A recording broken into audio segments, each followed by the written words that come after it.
There we go. Welcome everyone to game number 1. When it breaks for recorded games, I'm not really sure actually. It's fine, right? I don't want to be the guy who says, yeah, no break, just stream for 8 hours straight.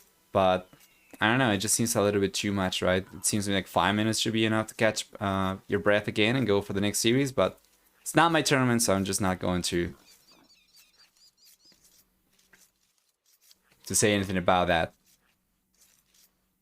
You have to ask the people behind the tournament, of course. I'm just glad that we are able to watch this, that it's open casting, so not gonna be too hard on the guys, right? They want to take longer breaks, let's do it. I'm just saying it's going to result in much longer streams. It's going to be harder for some of the European viewers to keep up, right? Especially with the last couple sets. And I don't know, it doesn't seem like it's necessary, right, to have all 4 sets in a single day and then such long breaks. You can have like 2 sets today, 2 sets tomorrow, 2 quarterfinals on, you know, Friday, 2 quarterfinals on Saturday, semifinals and the finals on Sunday. Start a little bit earlier or something like that, but yeah, once again, not my thing to decide. And Dan, 470 gifted subs already in the channel. Thank you so much. Just trying to make sure that nobody over here is shieldless. I see. It's appreciated, man. Thank you. We haven't talked about the civilizations though, so let's take a look at this. And actually, you know what? Let me fix this really quickly.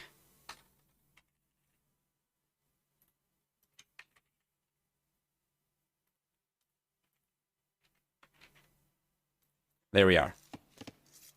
BacT. BacT is playing with the Aztecs. His civilization is going to give him villagers that carry 3 extra resources per trip for free. He's going to have 50 extra gold upon starting the game. Besides that, we also see for BacT 11% faster training military units except for monks specifically. And the monks instead, they will have 5 extra HP per each monastery technology that you go for, while for the team bonus. For the team bonus, on the other hand, we're going to see for the Aztecs 33% faster gold income from relics. Taking a look at JorDan civilization, on the other hand, his villagers, and you know it's Poles when they go for the houses right next to the TC. For JorDan, on the other hand, we're going to see with the Poles 5, 10, 15, 20 HP regeneration per minute on villagers in the Dark Field Castle and Imperial Ages. Besides that, we'll see for the civilization also 33.33 units of gold mined per each unit of stone that they collect.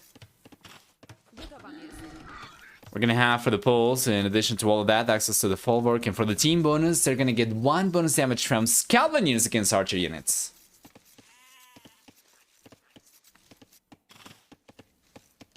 So yeah. This is versus Poles interesting? Yes.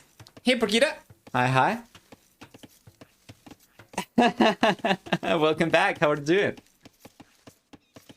The Poles just brute force with Cavalry and Imperial. I don't think I have seen this matchup before. Yeah, it's gonna be pretty difficult for the Aztecs if the Poles do get to the castle and they do get to Schlachter privileges. Fortunately for the Aztecs, they will have a pretty competitive... Yeah, the match command does not seem to be working right now. The spectator dashboard seems to be having some issues. But, yeah, the Aztecs will be a civilization with a very competitive economy so long as he's able to keep pressure going in the castle, which I think is going to be fine. And it's only after the Poles get to a castle and get to Schlachter privileges, which is not particularly cheap, right, to get to. Only then they're going to struggle. For the time being, it's going to be fine. We'll see. These guys are going out to the field already. Let's take a look at the map generation. What do we have? We're going to have the main goal on the left-hand side. It's going to be on the back. And then we're going to have the secondary goal on the back as well. Meanwhile, the other secondary goal is going to be for very far away main stone. towards the southeast forward. Secondary stone towards the left-hand side on the back. Shouldn't be too difficult for him to wall himself up. Just connecting the dots over here will allow him to secure himself. He already went for some houses and barracks forward, so it seems like he's probably going to try to play for something like this. Or alternatively, something like this. Regardless, he would still end up securing one.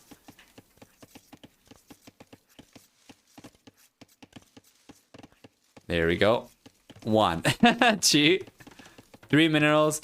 But no woodlines though.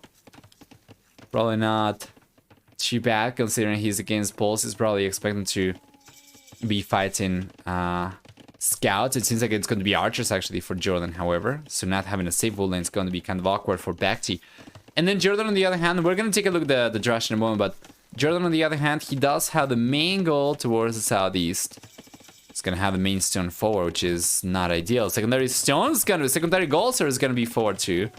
And the other secondary gold for him is all the way up in the north over here underneath the scoreboard. So secondary stone on the back, and it's gonna be so much harder for him to wall himself, right? I mean, he can go for something like this, which is fairly straightforward and secure at the very least this, the gold and the wool line, so that's good.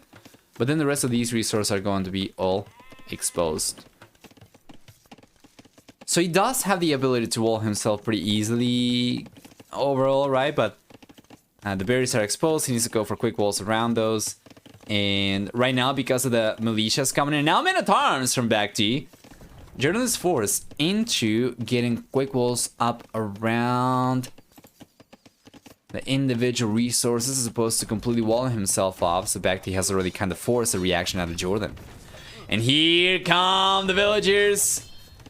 Straight towards the TC. BacT struggles. Cannot get the villager in the end. But there are some Men-at-Arms over here still. Oh! And if he had played for the body blocking over here against the villager, he might have been able to get it down. But in the end, it's not going to be the case.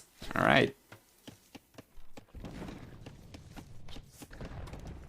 I really like BacT's base. 3-back resources, lovely. Yes, and he is taking his sweet time to wall himself properly as well. So it's all good.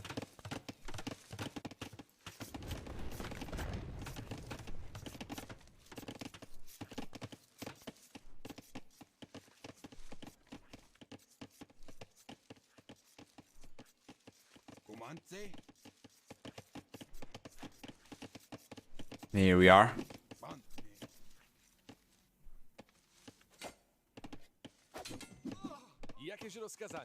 Fantastic.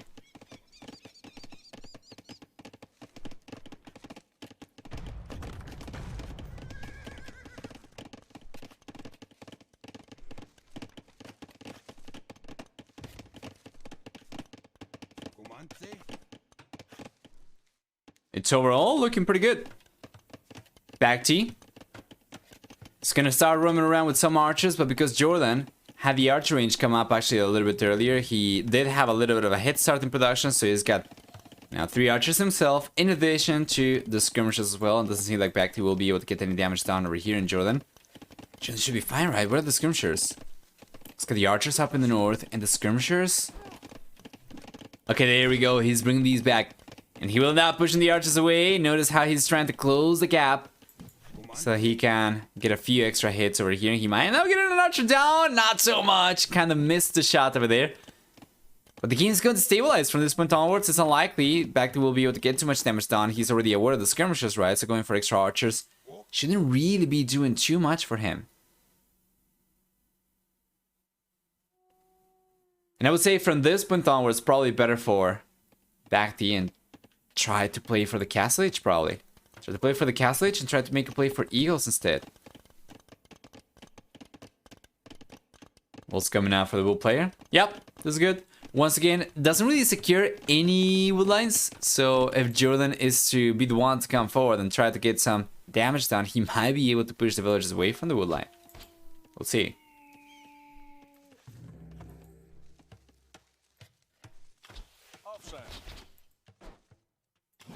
Do waszych usług.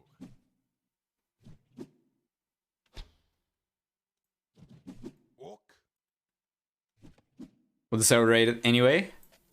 Owszem. Yeah. not too relevant in the game. Jakieś rozkazania? Do waszych usług.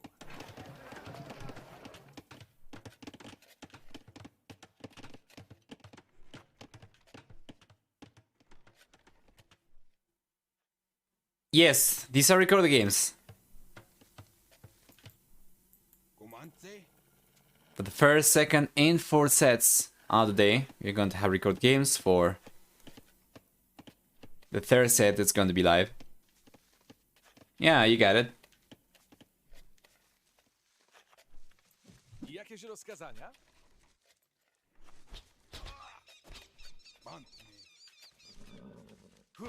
Owszem.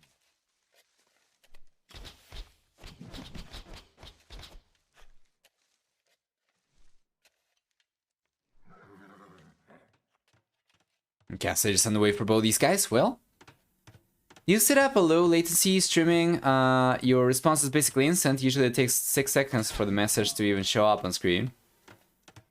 Yep, it should be low latency, I think.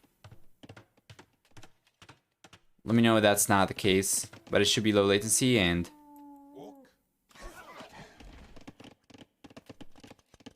if there is any more latency for you, you're probably gonna have to refresh the stream.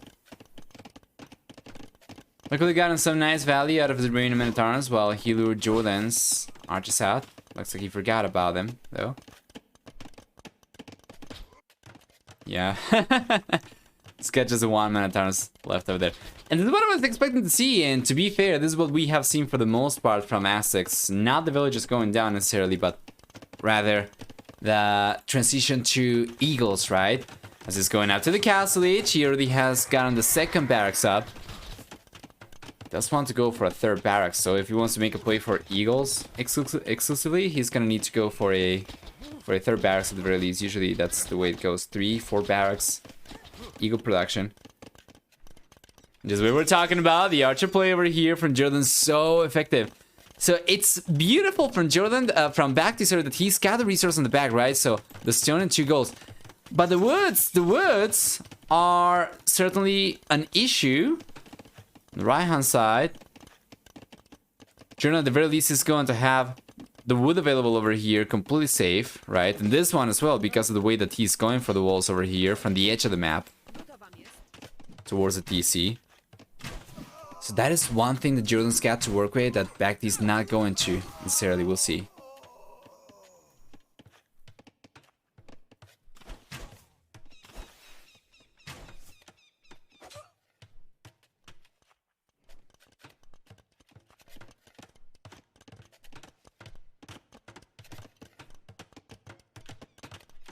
There you go.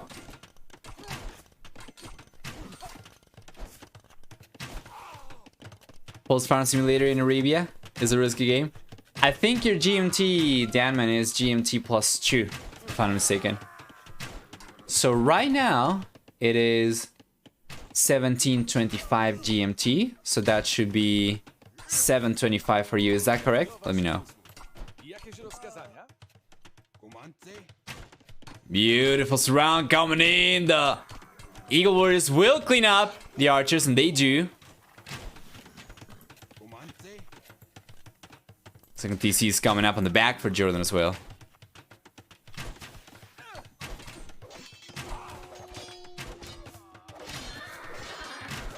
There we go. The archers are now going down as JorDan's knights will counter pretty much everything the BacT's got. It's why I was advocating for extra TCs for BacT, because the only way in which he'll be able to overcome this difference is by playing for numbers. So he's got 1 TC, that's good, but he needs to be at the very least on triple barracks production, otherwise it's not going to be good enough. He's going for Eagle Warriors right now. And JorDan's got the second TC up, but he's not collecting any stone, interestingly enough. I wonder if he will try to make a play for Slakta whatsoever. He has to, right? It's such an important part of the polls. But right now, he's not collecting any stone whatsoever. He doesn't even have the 30C coming up, so it's kind of awkward. It's got 2 DCs, no military production, so not really going for full economy, not really going for full military. Just a little bit of everything, and now BacT is gonna have the chance to start getting ahead.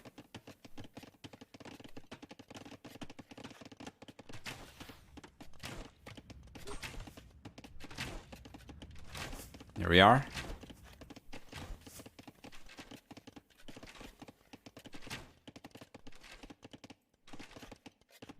Up in the north. We see the Eagles trying to break through.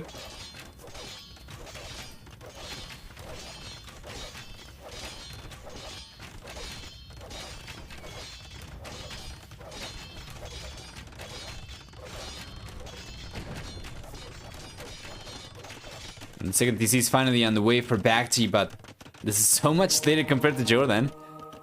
And it's most likely just a contingency TC over here.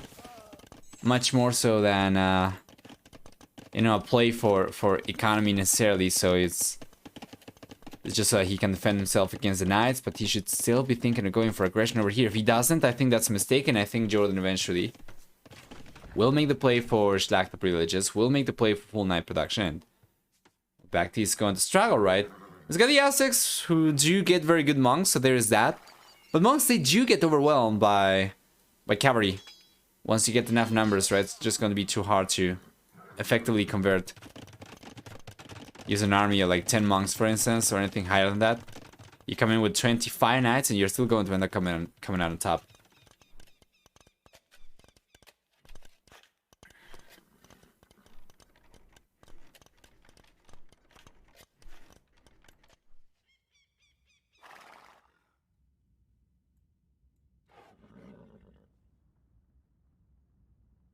Sono I due italiani.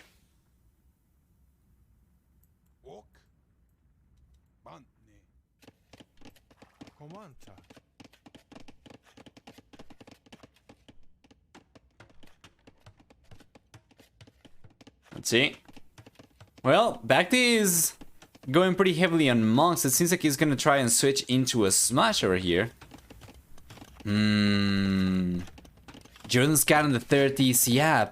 All these guys are starting to make a little bit of a heavier play for the economy, and nobody seems to really be going for too much military anymore, too much. Well, I mean, BacT, yes, he's going for extra monks over here, right? But he's gonna try and make a play with this. He's gonna try to go for the push. I was expecting him to try and go for a smash, but with 3 TCs, it's gonna be pretty difficult for him to sustain production of military and village at the same time.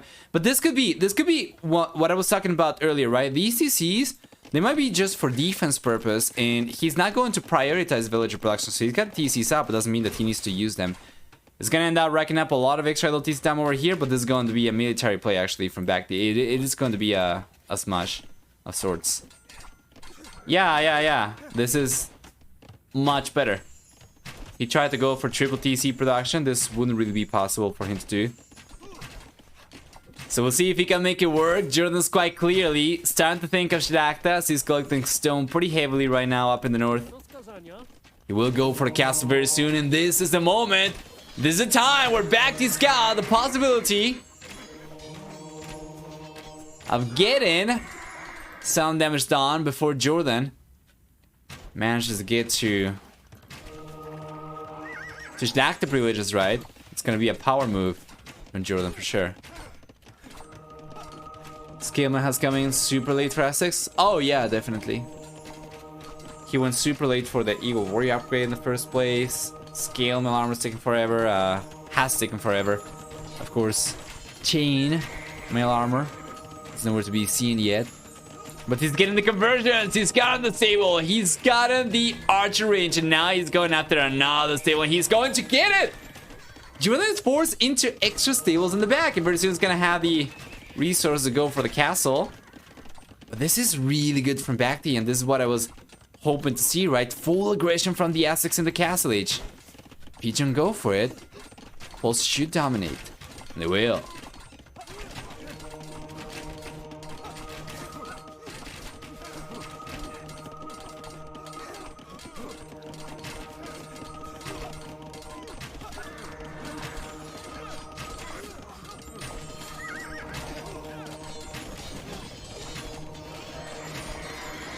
Here we go.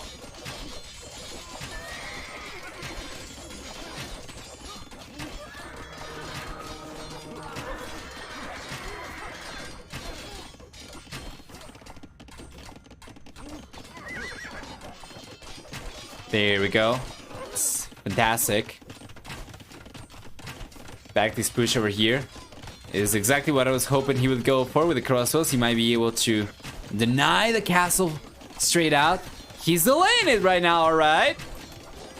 Generally, these guys have enough range. They do not have enough range. He needs to get them closer, but he does have the ability to come in a little bit closer. Now, let's take a look at the range of the TC as well. So there's only so much distance that he can close over here, but I think should still be enough for him to deny the castle, and that is so good. And BacT's military count is so much higher.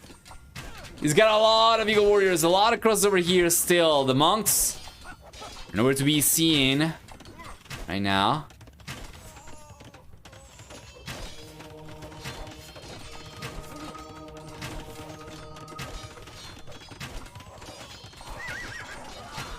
And there you go. The castle will in the end come up, but it's come at a price.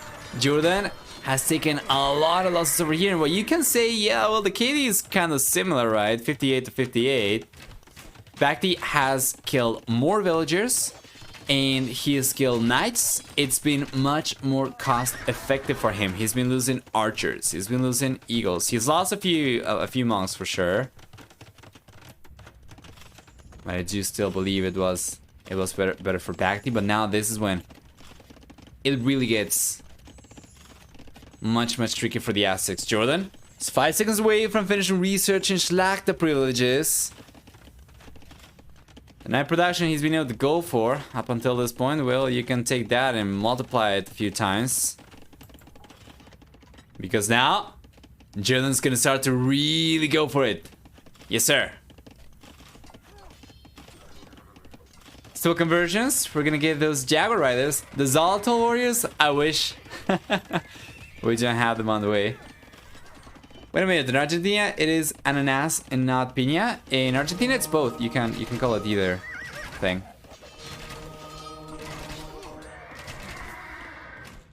Usually we call it anana, or rather anana.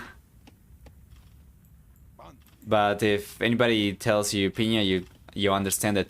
The thing is, in Spanish, piña is used for punch. Not the drink, punch as like punching somebody. If you say una piña, you usually mean a punch, which, yeah, it's probably less confusing to just call it anana. In the back though, JorDan's already starting to filter into the economy from BacT. With a bunch of knights over here, should be able to take. He goes down, and he does. Then roaming around and yeah, getting more damage down. We see the conversion coming from BacT, and it feels to me like the window of opportunity for BacT has kind of shot already. He's going up to the Imperial Age. Just gonna be good, but JorDan's going for Obuch in addition to the Knights. He's got light cavalry right now as well coming up, so he's got something to work with against everything. He's gonna have something against the Pikes, something against the Eels, something against the Monks, something against the DCs. And the raids continue. The KD, which was favoring BacT by a lot just a minute ago, now it's going to start favoring JorDan by a lot. We see over 2-1 KD on the right hand side. BacT's trying to get a castle up, and JorDan's got a lot of pressure coming up. Quick walls might allow BacT to get the castle up over here, most likely. JorDan's getting a better trade, there's no question about that. He's got a much stronger population right now as well.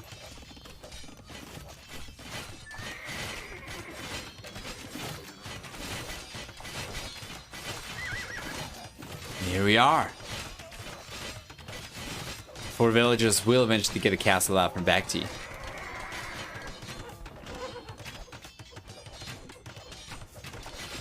Martino now going for Horde Scholar. And Nico and these guys. Well, he does have a wheelbarrow though.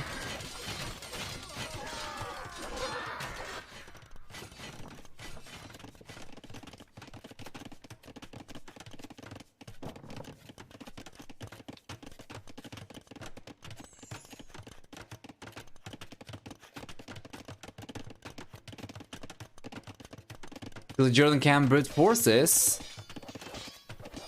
Imp nearly into. Yes, Imp on the way now for JorDan as well. He's in a good spot. He's got 2 castles in Obur. They do get produced very quickly, so he can go for a good amount of these, which once again is going to take care of pikes, is going to take care of eagles.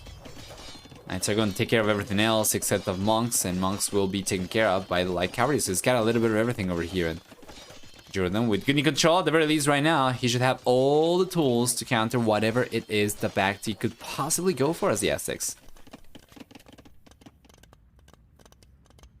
We still have standard Eagle Warriors, not elite.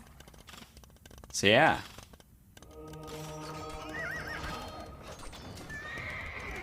Does the Aztec bonus 33% count on all units, pikemen, etc.? The Aztec bonus that is related to military units is 11% faster trained military units. That's going to work for everything except monks. And the 33% percentage is going to be the team bonus. And that's the rate at which relics generate gold faster than standard civilization. So relics generate gold at 33% faster rate compared to standard civilizations, and units get produced 11% faster for them. But yeah, it's going to also affect the pikes. Pretty much anything that isn't a monk and that is a military unit. JorDan stronger. We do have a big push coming in from BacT, and JorDan, notice, he's playing the patience game over here. Or empty! He's just ignoring the push and going for a counter raid himself. He's got plate mail armor, just finished researching. Crop rotation's coming in, and plate mail armor is going to make these guys so much stronger. He did go for Elite Obur before the castle could have gone down as well. Yes.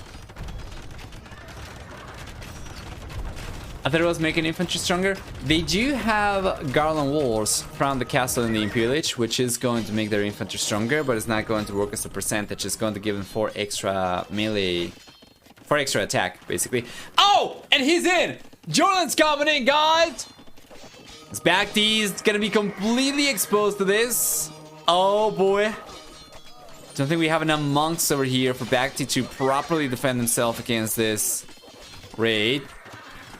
He's gonna try and go for a contingency castle that if JorDan realizes about this one, could very well end up denying, or at the very least delaying, I think. Yeah, but the knights are not getting close enough. He cannot see the foundation. Damage is being done though. BacT is using a lot. Meanwhile, forward, he will end up taking the castle down from JorDan. He's going for yet another one himself. But of course, BacT is battering defenses down, while JorDan is getting actual villages, like he's getting actual damage done already.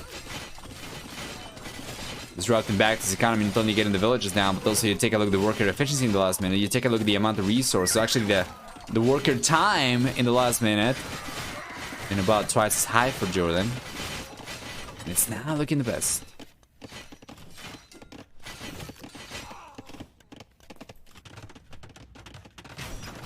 But sad that such a game is decided by sloppy walling. Yeah, it's pretty hard to blame BacT as well, given the way that this was walled, right? Like, if you take a look at this, if you're to ask me, is this walled? I say, yeah, of course. Like, it's so hard to tell apart, you know, the buildings when they are on an elevated area like this. It's so hard to really distinguish if they are connected or not. But we see now the Obur coming over, the light cavalry coming over as well, taking on the monks, taking on the pikemen, taking on the eagles, and taking on the trebuchets. Hundreds of resources down the drain for BacT. Now JorDan's got it, winged hussar. The army from the red player is going to get just stronger from this point onwards. And BacT, well, he does not really have the ability to keep on scaling anymore. Pikemen are not going to suffice. He's got jaguars? What is that going to do against winged hussar, right? And that's like a big problem. The winged hussar over here probably not going to care about pikemen anymore as much. Even with garland wars, it's not going to be the same, right? Pikemen with garland war is not going to deal as much damage still as halberdier, if I'm not mistaken. Do Obur remove armor also from buildings? That is a great question. I don't think they do. I think it's only for units. And we can take a look at this. This house, for instance, is almost gone, right? And I would assume that JorDan did target this with Obo at some point in time. And the armor's looking the same for this house as the other houses. And up over here, yeah, like... I think it's fine. Yeah, I don't think it does. Alright. So game number one goes in favor of JorDan. And well, BacT did end up going for the push that I was hoping to see from him, the Castle H. I will say that it was probably coming in a little bit later than it could have. It's something that he transitioned into rather than going straight into himself. And yeah, let's take a look at the achievements. It's gonna be a better KD for JorDan. Is there a particular reason why the name of the map is not displayed under the minimap in Capture H? Yes, because I have the timeline on, and that hides the minimap name because I have these controls to easily go back and forth in time. Instead, every time that game begins, I will mention what the map is, and then if anybody wants to know, they can ask and I can tell for sure. It's no problem. Hopefully. So, better KD for JorDan. Yes, for economy. We're gonna have a stronger economy for JorDan as well, with 12,000 extra resources for society instead. We have a stronger villager max count for JorDan. He did produce less villagers compared to BacT, but he took the fewest losses too, which is going to result in the highest villager max count. And higher villager final count over here at the end of the game as well. There we go. Let's go back.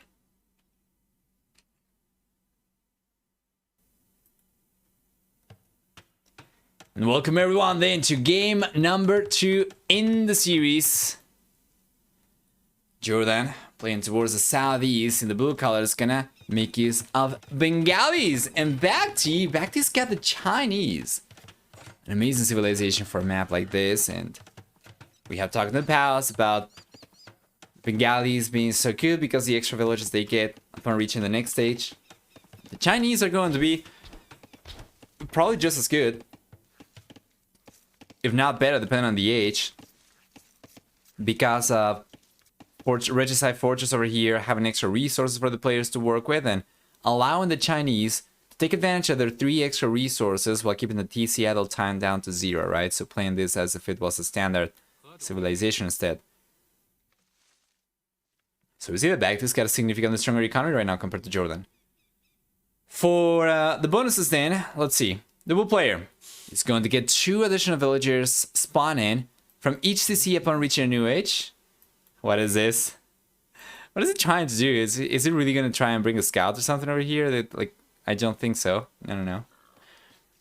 But yeah. Anyway, we're going to have that for the Bengalis. They also get +3/+3 armor on monk units, and they will have, in addition to that,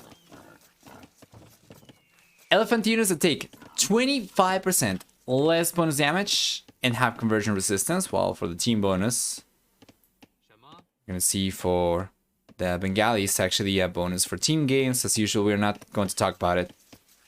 BacT instead with the Chinese, he will begin with 3 extra villagers, 200 less food and 50 less wood is going to be the price to pay for that. However, on this map and this game mode, of course, it doesn't matter. Besides that, the Chinese also get 5 extra line of sight and 5 higher population support per TCs, in addition to 10, 15, and 20% cheaper upgrades in the Feudal Castle and Imperial Ages. A team bonus finally will give the Chinese 10% extra food on farms from the get-go. You can see these are higher than the standard.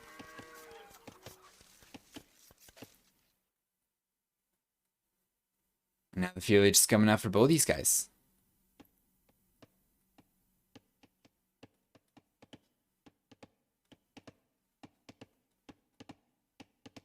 Anyway.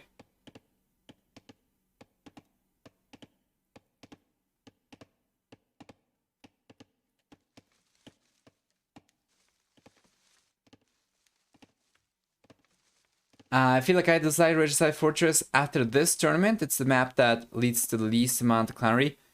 That is maybe not, you know, inherently a thing of Regicide Fortress as much as it's a thing related to this version of Fortress, because they have tweaked the script so that the castle always spawns, you know, at the front.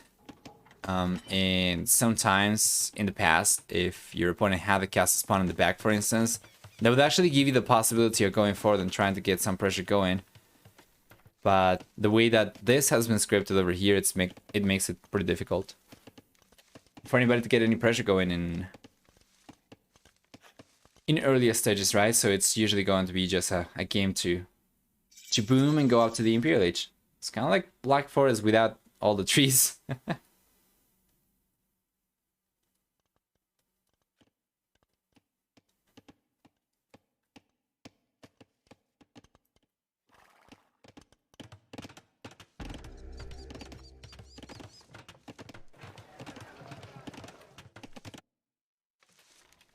Consider the garrison for BacT, consider the garrison for JorDan. Both guys are going to be fine. One thing that I do like, though, is that there are no towers in the back, usually.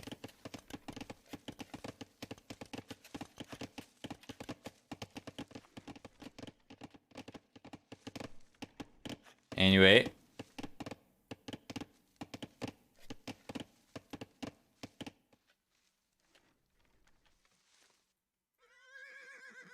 Castle Age is indeed gonna be here very soon for both these guys. Back to this, does manage to go up a little bit earlier. He does end up getting a little bit of extra LTC time. Negligible, really. Doesn't really matter. And JorDan's caught up. JorDan's caught up. We have the same worker count for both these players, but it does come at a price, of course. He does click out to the Castle Age a little bit later, so BacT is gonna be one worker ahead still by the time JorDan goes up. But when that happens, JorDan's going to get 2 extra villagers, and he's going to get 1 villager ahead, and then he's going to offset for BacT's 3 additional villagers at the beginning of the game, right? Already in the castle age. That's what I meant earlier when I said dependent on the age, right? Because Chinese, they will be by default a little bit stronger for their economy in earlier stages, because they'll still have the extra workers, but now JorDan gets to the castle age, and it's going to be a little bit better for him. And then from this point onwards, anything can happen. I do like the fact that BacT did go up to the Castle Age a little bit quicker, though, because now going for the extra TCs earlier should allow him to catch up, and not only to catch up, sorry, to keep his production going, and to keep his villager lead, to retain his villager lead. I'm waiting to see where the third TC is going to come for the red player. He needs to go for it. JorDan just got the second third TC is already on the way.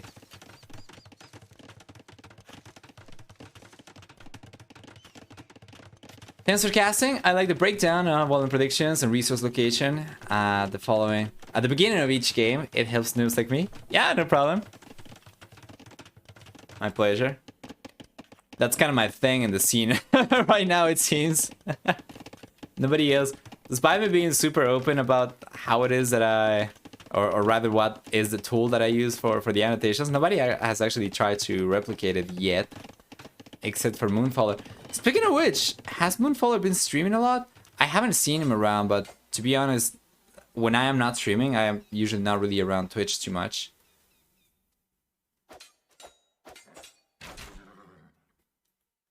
So I'm not really sure. But yeah, I remember, I think he was the first guy to try and make use of it.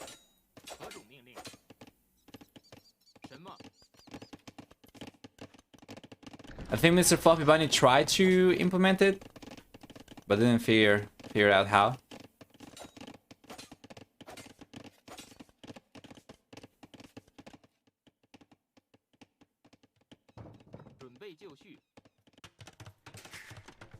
There, this is finally coming out for BacT. Yes.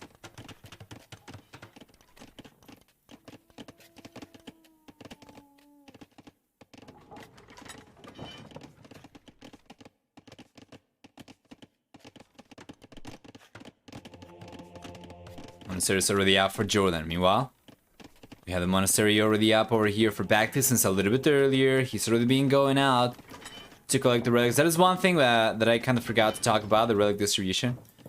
But he is collecting 2 relics already, if I'm not mistaken. Yes. So he had one on the left-hand side, so that one was closer to BacT space. Then there was one over here at the center, I believe. Let me actually take a look at that. Yeah, this one was kind of neutral. He ended up collecting it.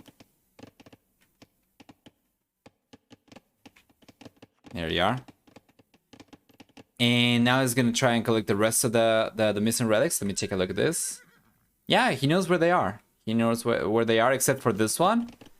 He knows... Oh no, he knows where all are. Where all the relics are, so... Send the monk already forward to collect this one. On the right-hand side, he's probably going to end up sending another one up in the north as well.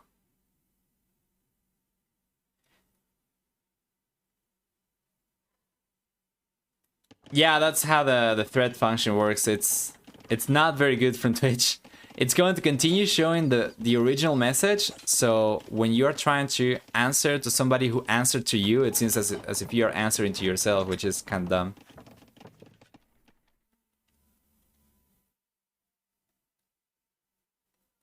And the kind of man who tweets and likes his own posts.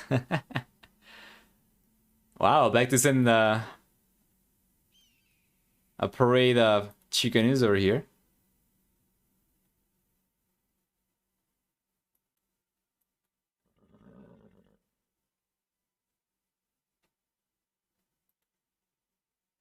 Loving yourself is a prerequisite to loving others. So they say. I think this relic already was collected, right? Yes. Alright. So everything seems to indicate this is going to result... Oh! In a 4-to-1 relic distribution, but check this out. Monk was taken down over there.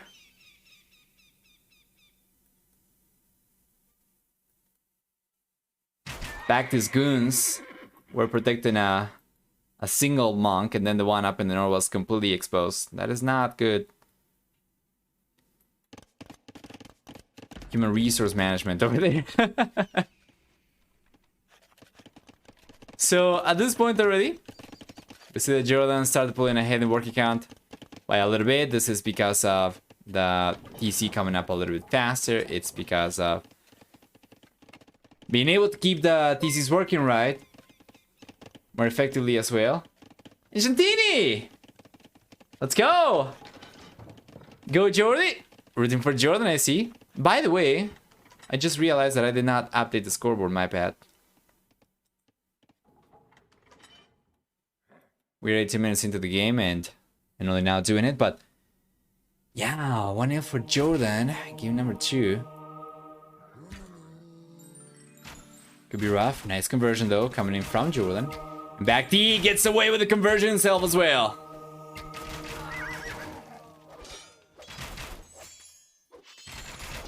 There we go. 18 months in a row, by the way, Shantini. Appreciate it.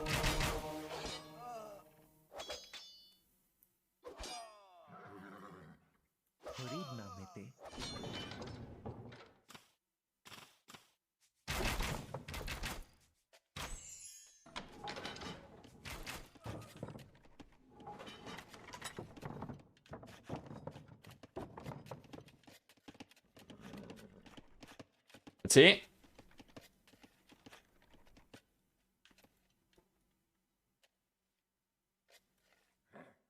PLH on the way now for BacT. JorDan down the south.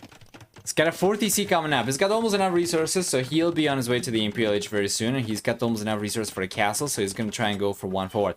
But so will BacT, and BacT's got JorDan beat to it. Yes, JorDan realizes about this.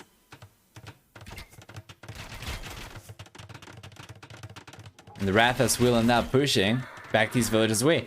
This could have been so much better though for BacT if he had the 2 canoes over here in place. But it seems like it's not going to make too much of a difference though. We see the Rathas over there. The conversion attempts from BacT will connect at the very least with one of the Rathas, but will not be enough, as JorDan still has too many units for BacT to fight against. He does end up going for the castle, relocating the castle behind the walls.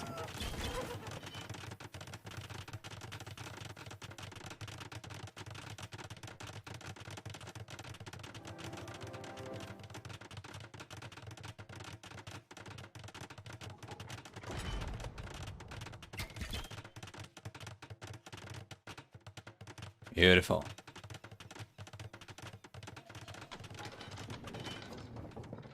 Right, they need skirmishers. Yeah, skirmishers would be good over here. I think the chicanoos are also fine. So long as he keeps production going. He's got 2 castles. John's got 2 castles. What was the cost of the Rathes? I think it was 60, right? 60 wood, 60 gold, if I'm not mistaken. Yeah, it's quite the pricey unit.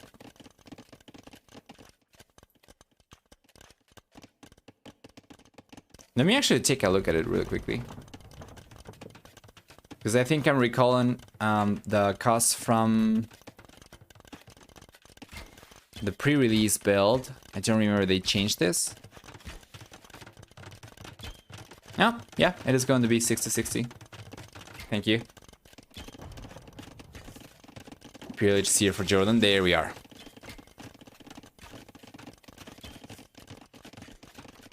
JorDan's trying to get the surrounds going, at the very least. He's got some Ratha's on the left-hand side, putting pressure. He's got just the 2 over here, the 1 over here.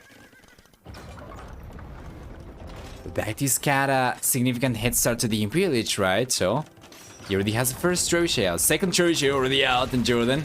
So now going for the first one.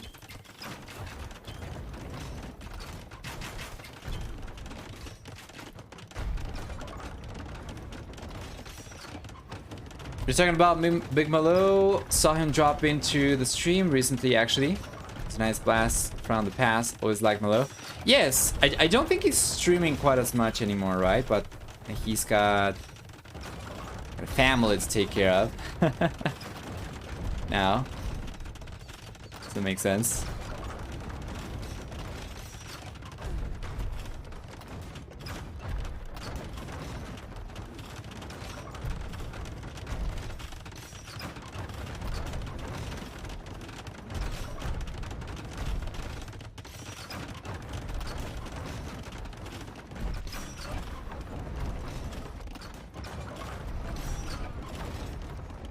That's a lot of trebuchets from Mr. BacT and JorDan. JorDan does end up taking one of the trebuchets down, though.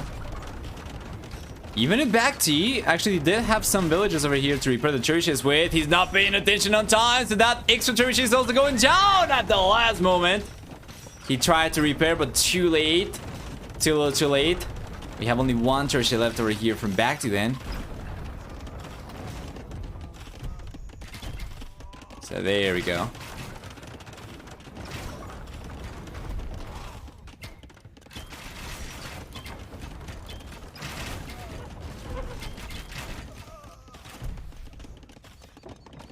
To the north. Oh, the sneaky tower is coming in from JorDan. Check this out. How lovely is this? That is the only wood line that he had. Yeah, alright, there we go. Gas is coming down now for BacT. So he's got a tower up. The only wood line that JorDan, that BacT server will be able to collect from. Because of the other ones being exposed, right? The Ratha's are still able to get some good damage done. Third castle on the way for both these guys. Left hand side for JorDan, up in the north for BacT. JorDan's gonna try and group the army together and go forth, continue pushing harder.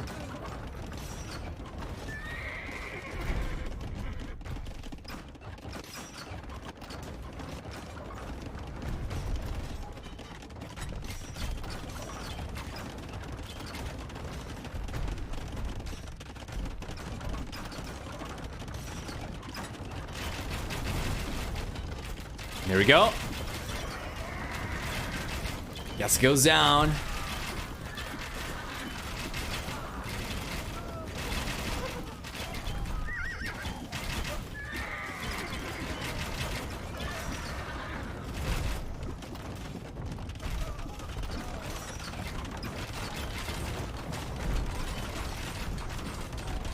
A trade war over here ensues.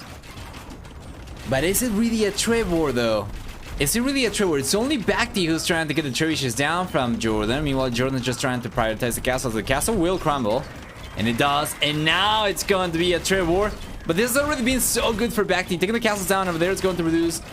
for JorDan, rather, it's going to reduce BacT to only 1 castle. Meanwhile, JorDan's going for the 5th castle up in the north. That's going to be the 4th one, actually. But still going to increase his production potential by 33%.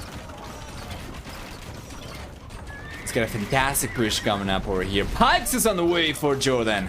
20% faster attacking Rathas and elephant units.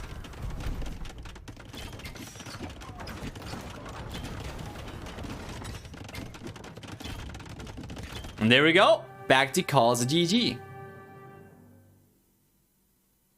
There you are.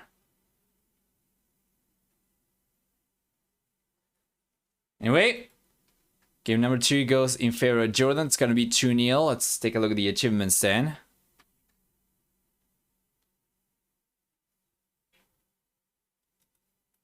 We're going to see a better KD for JorDan. Rather than 2-1. We're going to see for economy. Stronger economy for JorDan for sure. Collecting about 4,400 extra resources. We're going to see for society also.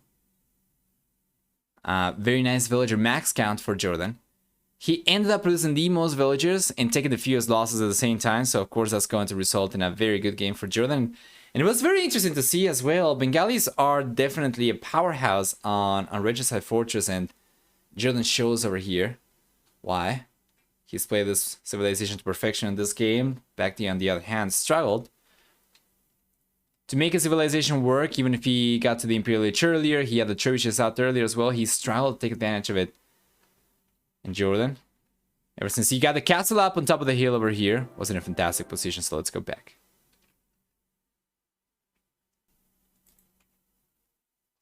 And welcome everyone then to the 3rd game of the series, match point already. Yes. JorDan's gonna play with Hindustanis. BacT is gonna play with Berbers.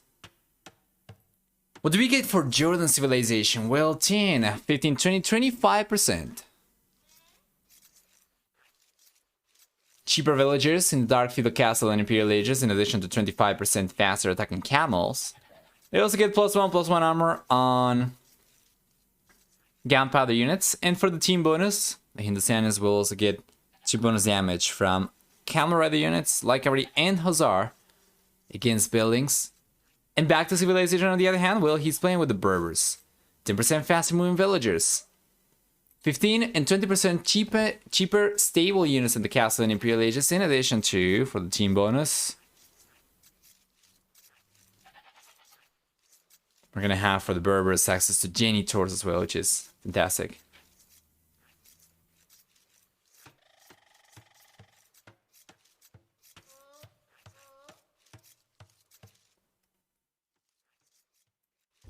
Oh, BacT's going for the lane though. He's going for it. It feels it's going to need something a little bit more. Yeah. This is very interesting, by the way. The Stork over here does not seem to be providing vision to Gaia whatsoever. The Lion will. But usually, like, Hawks, for instance, they will provide vision. So if you are getting a little bit too far away, but you're on top, you're underneath the Hawk, for instance, that's going to help you keep the lure going. But yeah, these do not seem to be providing extra vision at all, interestingly enough. I don't know if that changed recently or what the case was, but anyway. Like, it's getting away. Yes. He's getting away with this. Taking a look at JorDan on the other hand, well, there is an elephant that BacT has not collected yet, I think. Oh, no. I think this was the second elephant already, right? Yeah, wow. So he does end up getting away with all 3 elephants. What am I talking about? It's only 1 elephant to Kilimanjaro, my bad. It's only 1 per player, so that's actually going to be 2 total for BacT and 0 for JorDan. I think I might have been mistaken this one for... I think it's Serengeti, the one where you do get 2 elephants, right? But yeah, well, this is going to have a huge impact. BacT, He's gotten access to 800 food. We take a look at the left-hand side. JorDan's got just a sheep left. Yeah. It's definitely not ideal for JorDan. Fortunately for him, he will end up saving probably that amount of resources by paying less food for villagers, right? But it's going to take a while.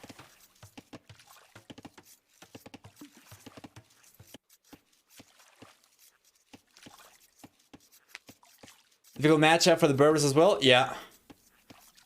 Yeah.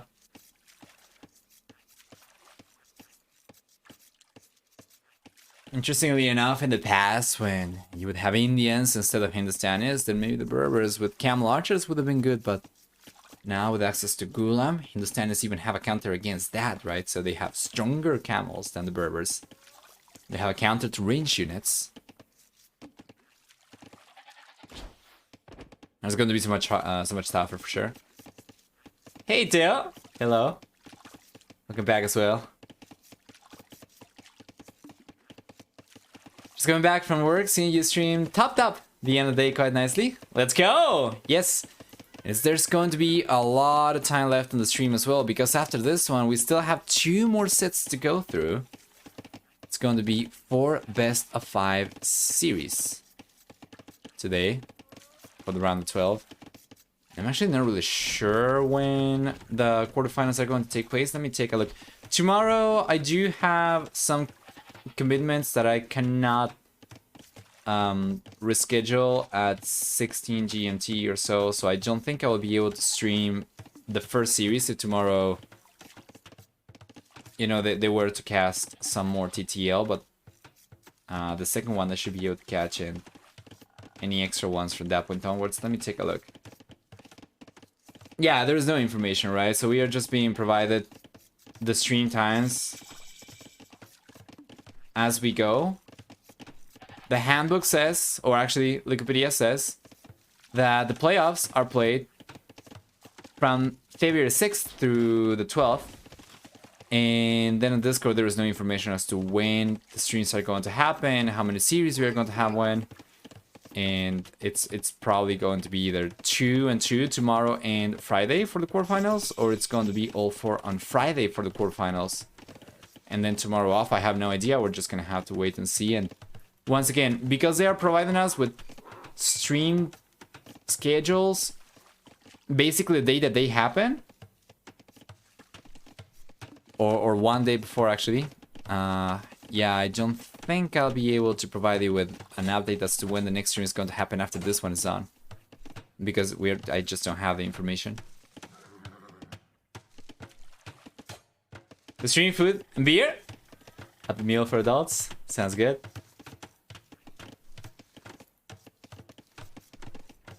We talked about the civilizations. We didn't really talk about the map too much, and it can make a big difference, of course. So let's take a look at JorDan's map first. What do we get for the bull player? It's gonna have the golds on the left-hand side. It's got the main gold in the back. He's got the secondary gold towards the south. The main stone is gonna be on the right-hand side. Secondary stone is gonna be towards the northeast, right? And he should be able to secure this. Oops. Should be able to secure this. It seems like he's gonna try to secure this one as well. And it's probably gonna try to go for some walls like this, which should allow him... Okay, he's connecting to the stone. Doesn't seem like the best, but he will get access to it though in any case. But BacT's coming out with the scouts already though.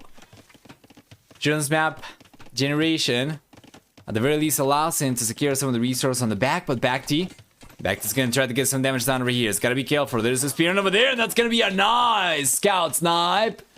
There's a villager over here exposed still from JorDan though, and that is a 1 villager to nil KD over here in favor of BacT. First blood for the economy. He's trying to hunt for yet another villager over here. I think he's going to get her. He's going to get her! Yes, sir! And BacT's getting a lot of damage down already. 2 villagers have gone down. We have seen the spearman go down. In addition to the villagers. And BacT is looking good. He's taking the scout down. Very good in control. JorDan's still trying to just get the walls up. So nicely done by BacT, and he has managed to take advantage of the extra food to go for the scouts. He has been able to take advantage of his lead up to this point. Yeah, and this economy is looking much stronger, right? 16 food workers. He's got the most food right now. Should be able to go out to the castle age probably earlier. Yeah, and in the end, back these units are going to get cleaned out, but it probably doesn't matter anymore, right? He's already gotten the damage done. JorDan falls behind by 3 workers. Even gets extra idle TC time compared to BacT. And the red player is getting very, very close to going out to the castle age himself. I've lost every single scout. Hey, Fluffy. Hi. Yeah, ditto, probably. The trap was good for JorDan, for sure.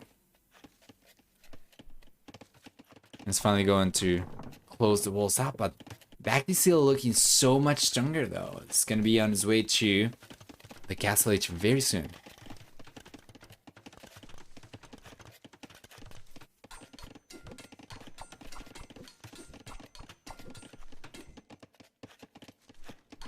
Let's see.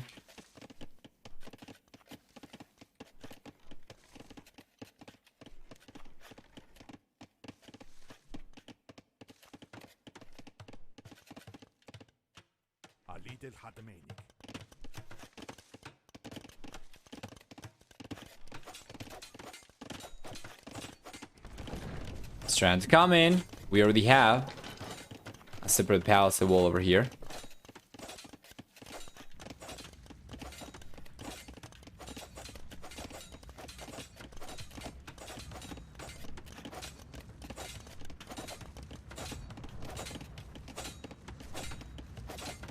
Yeah, and Castle Age is indeed on the way for BacT already. Meanwhile, JorDan's getting close. The ability these players have to catch up from such precarious position is just amazing to see every time. And he's going to catch up, so... Well, I mean... Not really, right? He's still gonna find himself a few villagers behind. He'll still be going up significantly later compared to BacT, but... Not the worst, though.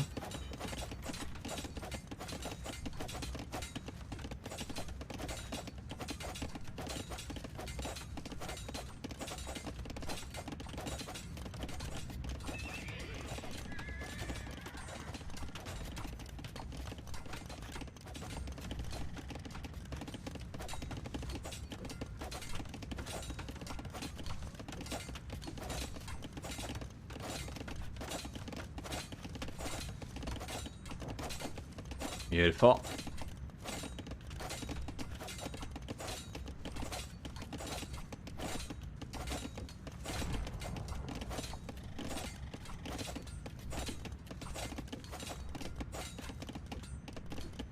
Like to filling out that Palisade Foundation at the last moment. It's been good. It's been good reaction for him as well. He's also prevented over chopping too. He's done a really good job defending himself. You know, so long as he's paying attention, he should be fine, and he is. He's got into the castle age, and now the question becomes what is the plan, right, for BacT? He's gonna start going for knights. This is not necessarily to be expected because he already got a lead for himself. You could forgive him for trying to go for extra TCs and try to get even farther ahead, right?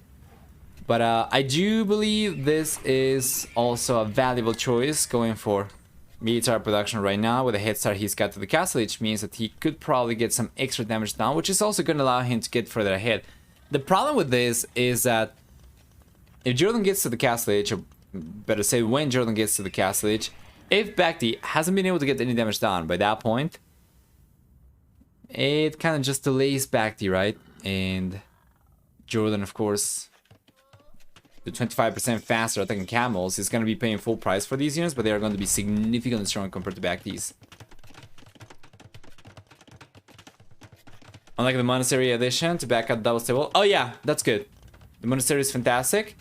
This is certainly going to help alleviate the pressure if JorDan is to go for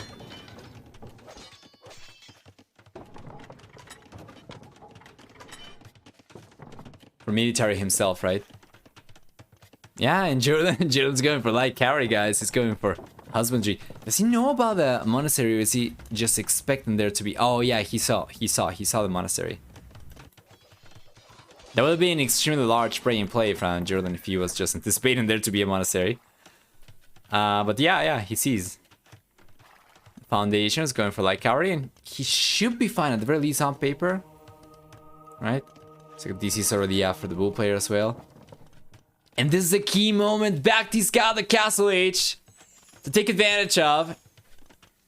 Lead he's created for himself, and if he's unable to take this game or to get himself, you know, in an even stronger position during the castle age, it's going to make it very hard for him to keep on going in the Imperial Age once JorDan gets access to Imperial Camels, 25% faster attack, and he gets access to castles, Gulams. In fact, he won't really have too many units to fight against that, so he's going for the castle age push. He's got the 4 siege workshop, yes sir.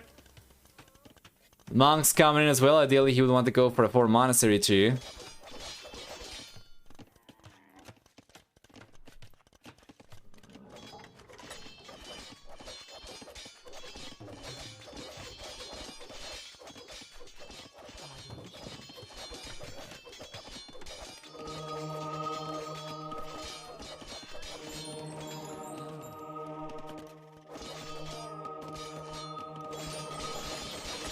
There you are.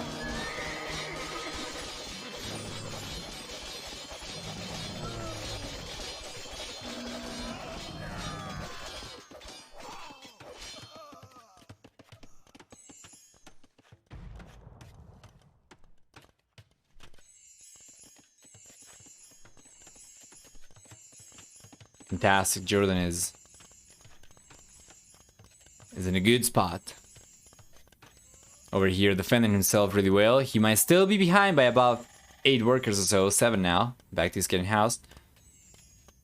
But he's managed to fend off the units from BacT, and he's looking okay.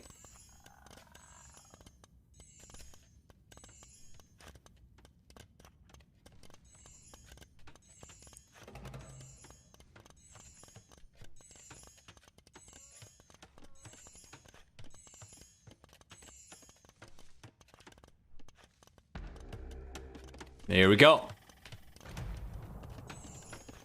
BacT's ready now to get the push going one more time. Triple stable production though. I'm still behind in military count, but that's not going to be the case for much longer. So there we go. We see now the engagement taking place.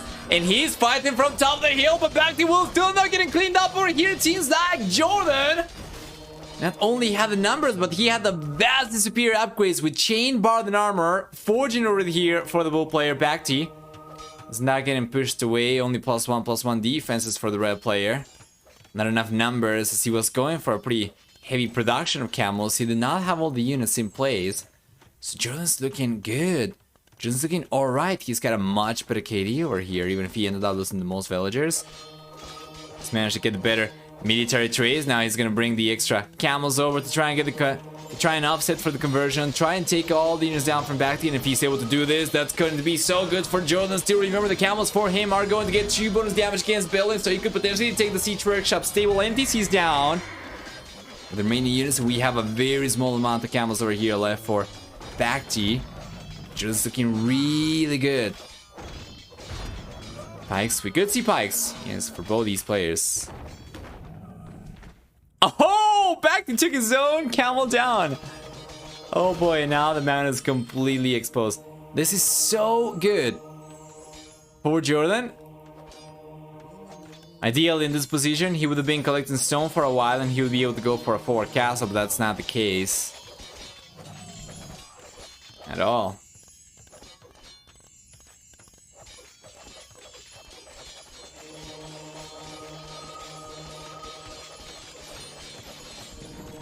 There you go.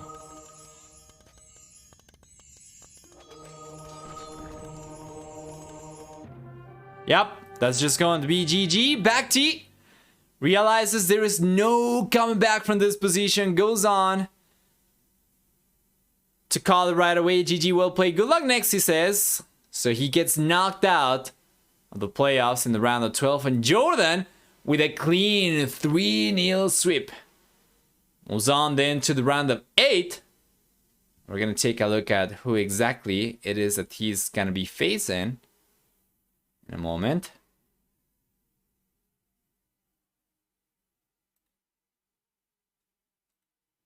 Yeah, let's take a look at it. Let's go for the achievements first, though, of course. But a KD for JorDan in the end is going to be about, well, 17 to 10.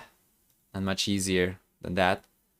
For economy, a stronger economy for BacT as well. Collecting about 600 extra resources. Society is going to look better for BacT, but not by a whole lot, of course. JorDan ended up losing the most villagers over here, but BacT was not looking that much better. And from this point onwards, it was going to get much, much better for the German player, of course. So well done.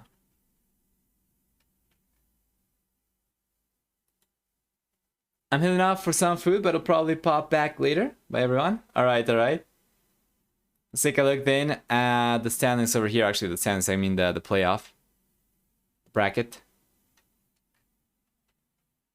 And yep. JorDan moves on then to face the Viper in the round